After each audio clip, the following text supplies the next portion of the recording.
Every time another creator does a dope review of a dope new product, you find yourself wanting to get that product.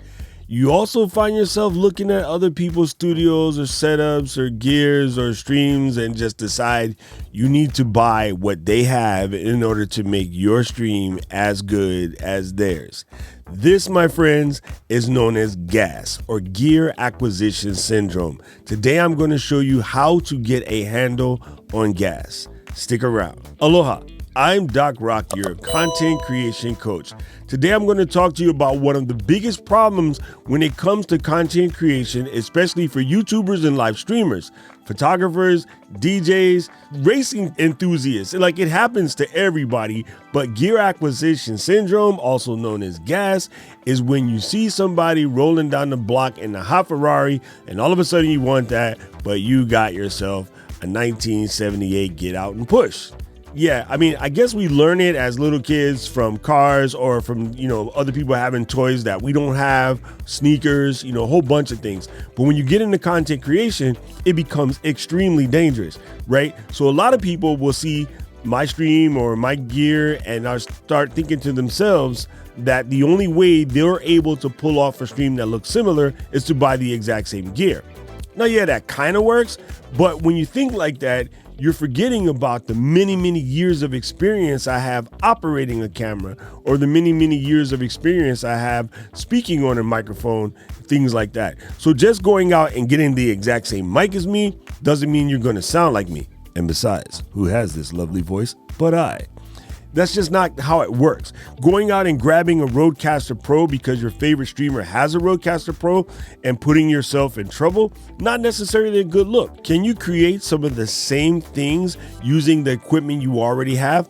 Yes, a lot of times it just requires more effort. It might be a couple more steps, but you don't necessarily have to go out and get all the gear. Now, the reason why I pick the gear that I pick is I choose for efficiency. I buy gear that will make my process faster.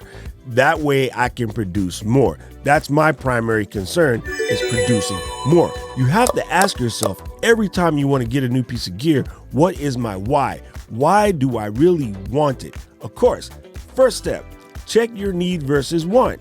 Do I need this or do I want this? If you really think about it and you've been able to create without it thus far and it's not going to take you to the next level, maybe you just want it and you might want to put that off. Another way to handle need versus want, rent it or borrow it from somebody. If you can rent it or borrow it, you give yourself an opportunity to put it in your workflow and see if it really works for you. If you find out it doesn't work for you, then you can eliminate it and you will have saved yourself the money, the time, the hassle, or even the undue stress of feeling like you don't know how to use that new piece of equipment that you just bought. That leads me to my next point. Give yourself a time frame to learn and use that equipment.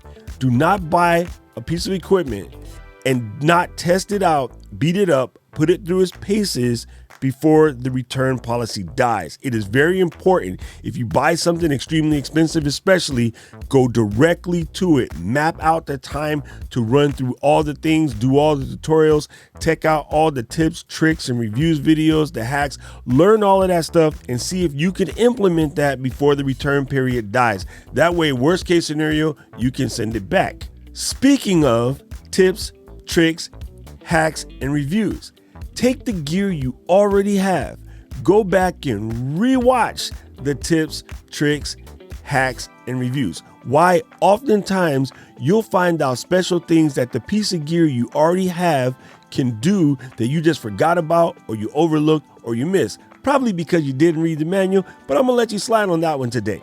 Now, the last tip for me for gas, compare the cost versus an experience. Let's say I wanted to buy a brand new camera and that camera was $2,000. You could take that time and think it through and say, is it really worth the $2,000 to do this now? Or can I go do a $2,000 experience that will get me there faster? In other words, could I go and take a class or some skill or some level up that will get me higher at my skill set versus buying a new gear? New gear doesn't necessarily increase your skills. Could I take a $2,000 trip that will get me more fulfilled right now and at the moment, get me jazzed up, energized, creative flowing, all of that. Can I do something like that? I mean, honestly, for me, every trip to Japan, come back, juices are ready to rock. It's just a thing. Same if I go to Portland or San Francisco or Seattle, some of these other cities just are always vibrant and creative. I tend to go to those places and get jazzed up, come back and want to create.